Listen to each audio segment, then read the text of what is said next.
Good evening and welcome to TDM Talk Show. I'm your host, Kelsey Wilhelm. Our guest tonight is Scott Chiang, a former activist and previous president of the New Macau Association. Chiang has spent years on the front lines defending democratic rights in Macau. We speak with him at an interesting time for Macau, Hong Kong, and the region, not only due to the epidemic, but with many political shifts occurring. Thank you for being on the show. Nice to be here. It's very good to have you, especially considering all of everything that's happening so far, not only in Macau, because we've had a recent change within our government as of last December, but also seeing what's happening within Hong Kong, our neighbor, and fellow basic law holder, another special administrative region, and also the changes within China, also not only due to the epidemic, but the overall economic challenges that the country is facing. That's a lot. There's a lot to talk about, so I hope you have some time. Yeah, sure. I'd like to start off with some of the events which have happened recently. We had the June 4th has been signaled in Macau every year for the past 30 years. And There's always been a vigil held in Senado Square. Yes. This was the first year in which that did not happen.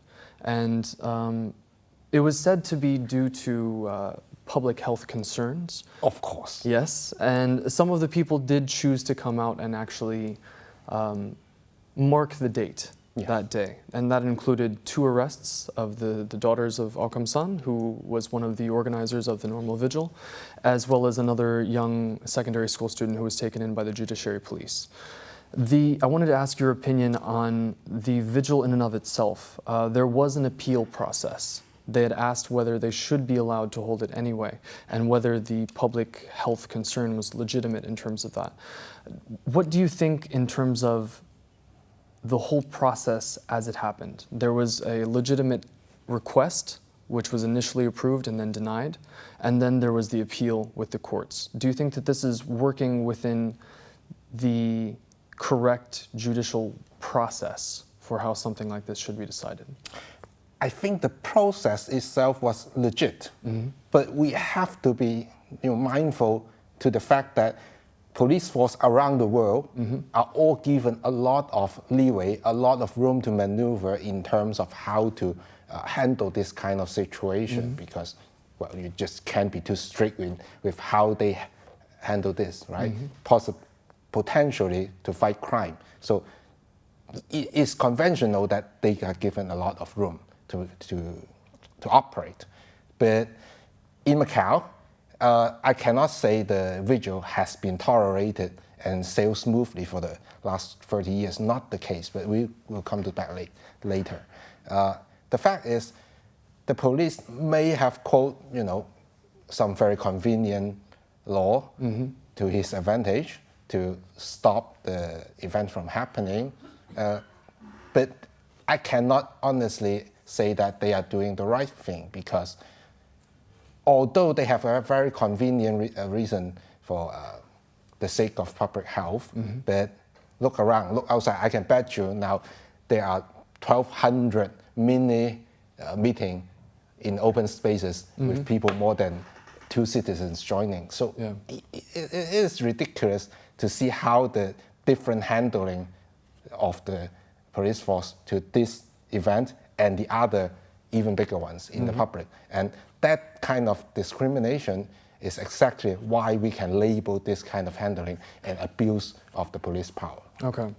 Specifically, the day after June 4th, on June 5th, there was around 40 people who went around in a double-decker bus. Yes. And they were basically showing their support of the security law in Hong Kong that is going to be implemented by the central government. The police response to that, when questioned about whether there was different treatment, was that it depends on the intention of the person who is gathering. What do you think about that? Well, I'm not very good in Portuguese, but maybe the name PSP, the last P stands for psychic, I don't know. It's a very hard thing to judge for intention. If you are a married man, you know what I'm talking about, right? So if they have that ability and actively using that for the good of local security, I will be very glad that we have such talented civil servants. But no, look at the Red Bus event. It is a big slap in the face of the authority, right? So they have much bigger crowd. They did not notify the event, and they are addressing an issue outside of Macau of political nature. And all of those never trigger any ring for the police, for the authority. Wow, that is fantastic. Where did they get these teammates? It is interesting because they're two separate cases in that the vigil had made an official request. Yes. Whereas the people in the red bus had not made any official request. Yes. So the police did say they're going to investigate and see whether the people in the red bus did break any laws. Oh, I can't wait to see the result. We shall see. I mean, we have a legislative process, we have a legal system, we have the basic laws, so we will see whether there were any laws that were broken under Macau's system. May I quote the United Nations? There were, back in 2013, a special rapporteur making a report to the Human Rights Council on the topic of freedom of assembly. They stressed that the state party, the authority, should hold a presumption of peaceful assembly, and they should facilitate this to the benefit of the society rather than trying to oppress it.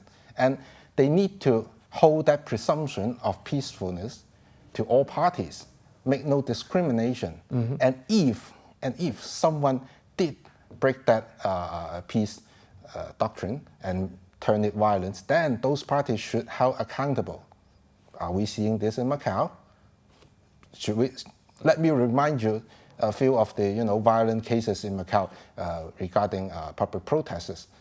Is anyone held accountable?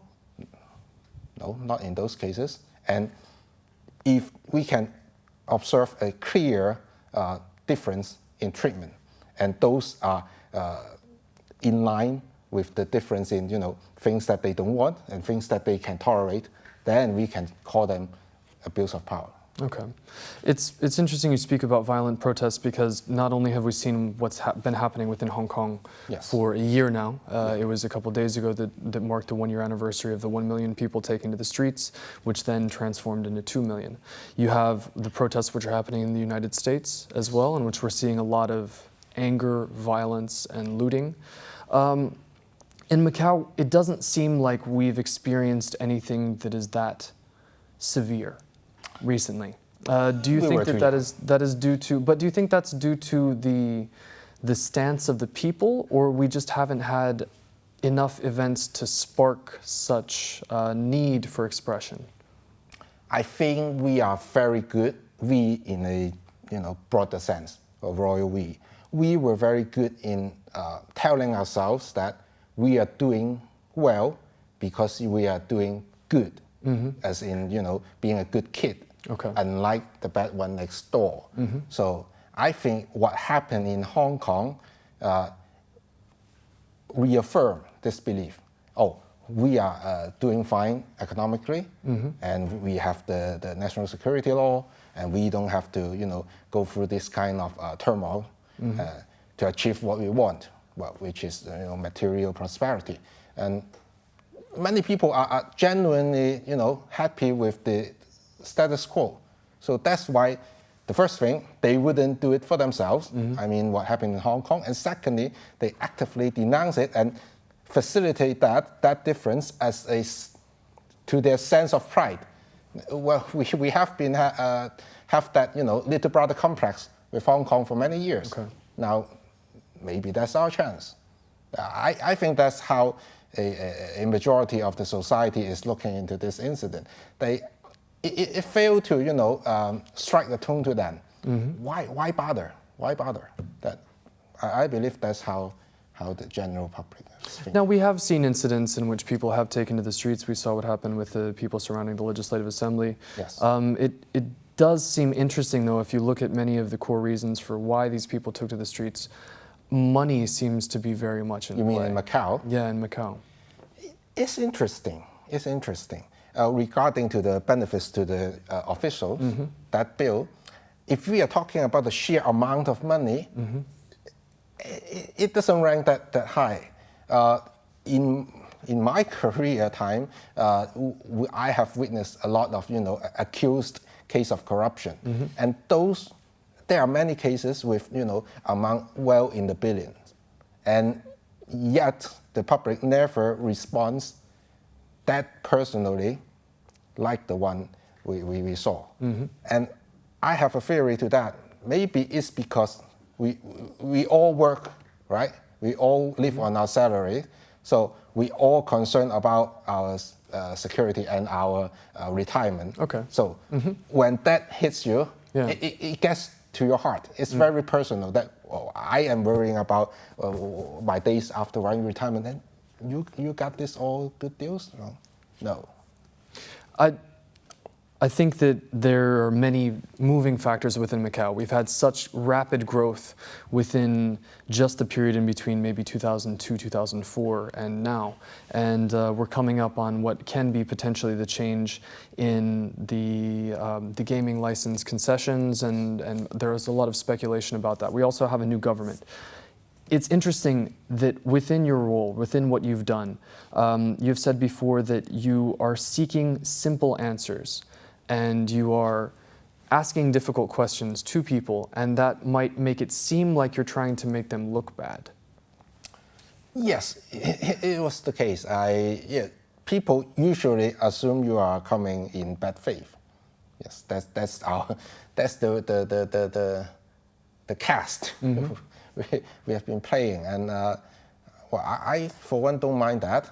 And if our presence and our role actually yield some useful answers, why not?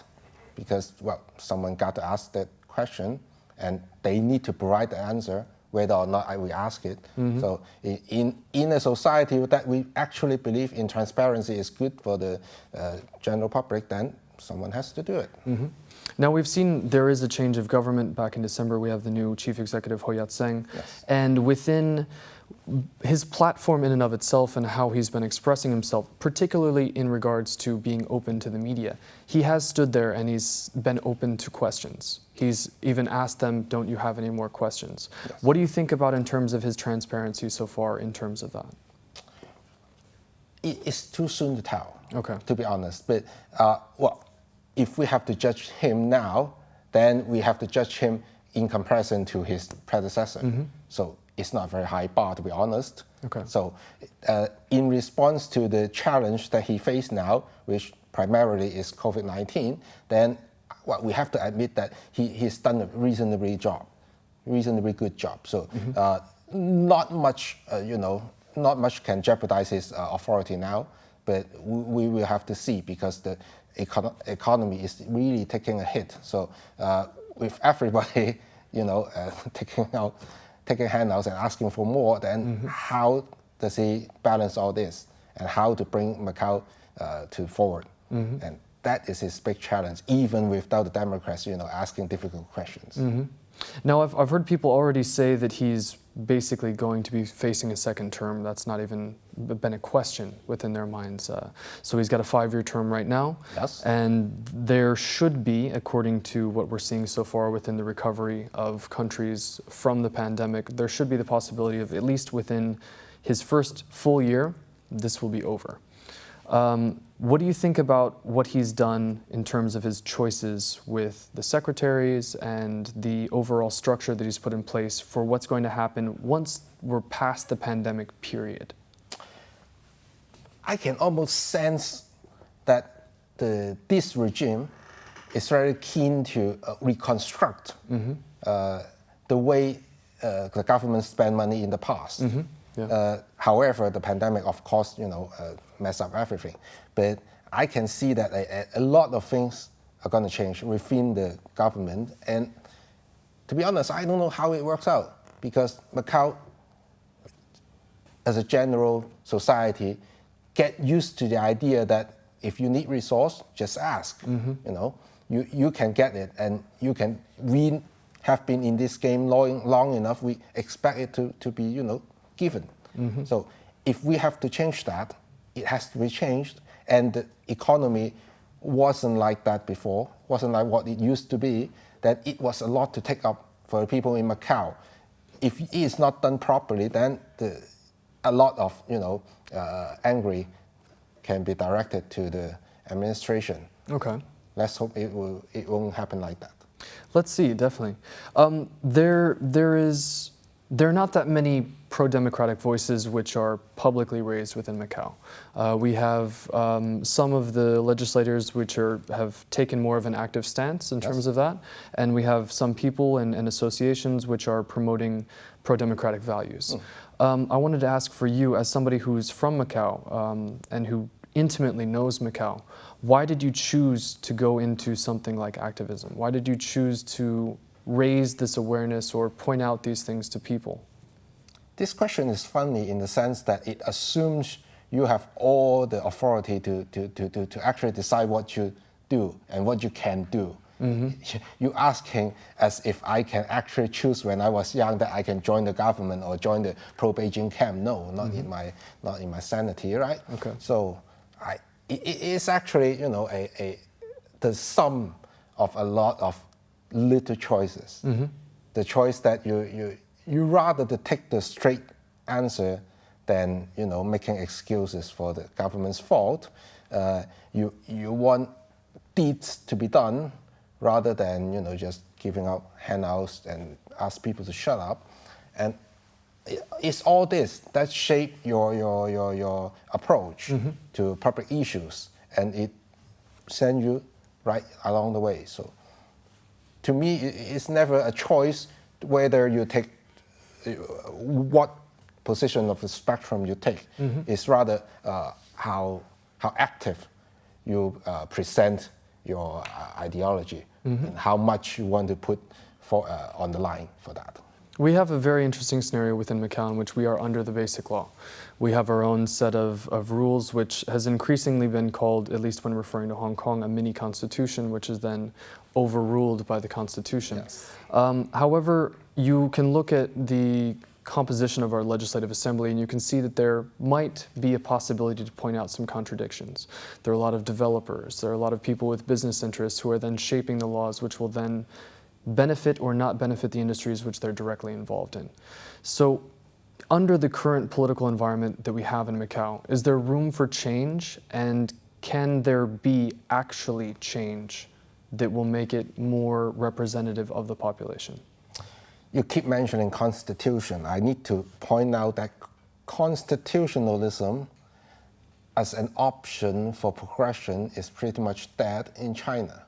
You know, it was more or less alive when Xi Jinping first got to power. People still have, you know, fantasy to him as a reformer, but now it is officially dead. I mean, constitutionalism. So in that mind, Hong Kong and Macau, can they survive the rule of law under the little umbrella called basic law?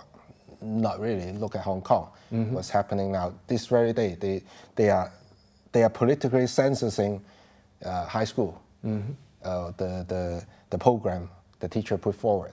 And it is happening, it's proposing in Hong Kong. So Macau has been smart enough not to ask for that.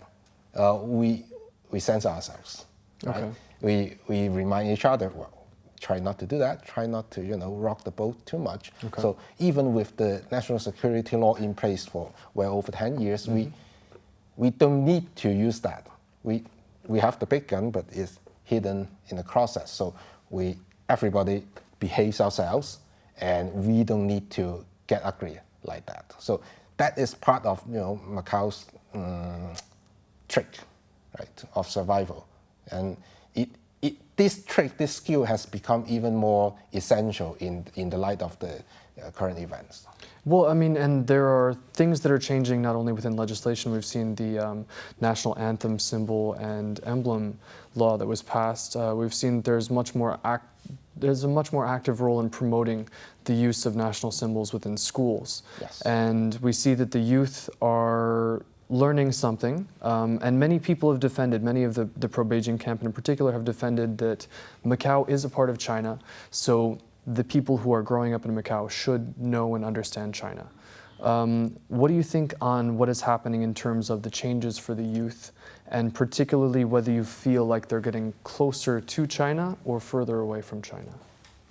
Well, I think we are indefinitely closer to China than ever, right? Macau, well, throughout its history, has been surviving between at least two big empires, right? And it's our trait to survive. We play all sides. That's how we survive. Well, in Chinese, we have this saying: you see a people, you speak like a people. You see a ghost, you speak his language. Okay. I think that's pretty much sum up how we survive till this day. So in changing time, challenging time, U.S. and China may get into a fight, and we don't know how the new casino concession will shape like. It's ever more important, to hold tight to the fight of daddy, right? And Macau people knows how to play it, and they know it well that it is the performance they need to perform. Okay. Yes, and in regard to school, the curriculum of patriotism, I need to ask this question. Oftentimes we were told that politics shouldn't go into campus, right? Isn't the national flag and the national anthem and the current political system part of politics, right? Well, as a student of politics, I firmly believe that everything can be political if you look into it, hard enough. So, why certain type of politics is tolerable or even encouraged become compulsory in schools, while not all kinds of, legal ideas. Okay. Okay. Speaking of patriotism, there is the key line that's been used, which is "Love the nation, love Macau." What's that? Love the nation, love Macau. I see. Or love the country, love Macau. I see. What do you think is there a role for patriotism in Macau? Can that be supportive of Macau's development in and of itself under the Basic Law? Because there is an advantage to knowing the legal system and the laws of your SAR, because we are unique in and of that sense. If you do understand the laws of the SAR, then you know how to not only fit in with them, but you also understand how it differentiates you from other regions and places. So under the Love the Nation, Love Macau, plus under the Basic Law, do you think that it is important for people to learn Macau's laws within school? Well, I mentioned that constitutionalism is pretty much dead in China. So even in Macau. And Macau is a part of China. Yes. So knowing the law may not be as important as knowing who is operating the law. Okay. Who's ruling with the law. So knowing what song to sing, singing the right tune is very important in survival. So Macau people has been very good at that. So love the country, love Macau is in the opposite of staying unique. Okay. You put on a shirt of integration, of being one with the whole country. In the process, you try to preserve your uniqueness. That's what I see the Macau is doing. Do Macau people want full integration with China or with province of Guangdong? Not now, I would say. Okay. So, but politically, they know how to appear as very patriotic and not to raise any voice that will raise suspicious. So they know what to do. But are they actually, willing to die for the country? I pretty much doubt it. We're at an interesting period now because we have not gone through any world wars recently. We have not had to face some of the things that maybe our grandparents have faced or the difficulties that they went through, and patriotism being a key part of that as well, understanding that you are fighting for a nation. We're in an interesting place because Macau is slowly getting more of Hengqin. In little increments. We have first the University of Macau, but then they've moved over elderly healthcare facilities to Hengqin. There's increasing access for people who are from Macau who have the return home card to be able to live and get benefits in Hengqin under Hengqin's laws also. Do you think that there's ever going to be a point where Macau is slowly going to be vacated into Hengqin or the Greater Bay Area? Do you think that would be advantageous in the political sphere in terms of keeping Macau harmonious? Well, it's not the only way to keep Macau harmonious, but it's addressing a very real question that Macau is facing, the lack of land, Yeah. right? The lack of usable land. So is it all a conspiracy theory? I don't think so. There are needs for land, more land Yes. of that in the light of our big development. But this further integration to the greater region, is that pulling us closer to them, or are we trying to influence the region with what we think is good? In the current situation, I think we are, of course, moving closer to mainland China rather than the other way around. So the thing is, first is Macau lack of the political power and the political willingness to actually stand firm on his own in system, in other things. So we were very grateful that we got a lot of help from China, and we genuinely, I mean Macau and the government, we really want to imitate, to act like, the people who give you bread. Okay. And this may not be to the best interest of Macau as a unique SAR, because what is your value if you're just like the next town? So I think the people of Macau and the administration need to stay a very clear mind that you can sing that patriotic song, but you need to know your place very well. Just don't follow everything that you were told to do. You need to know, I mean not just politically, but in terms of what you offer to the state and what you offer to the world. You need to be clear about that. I mean, Macau is relatively self-sustaining in that we have been granted the right to be the only place within China which has the right to gamble. I beg to differ. We are not self-sustainable in most ways, besides, gaming chips. Right? That's the only local produce. Yes. And so in the light of, changing world political scenario and the coming of the new casino possessions, we need to, take the chance that the economy wouldn't be the same as before, as a very real possibility.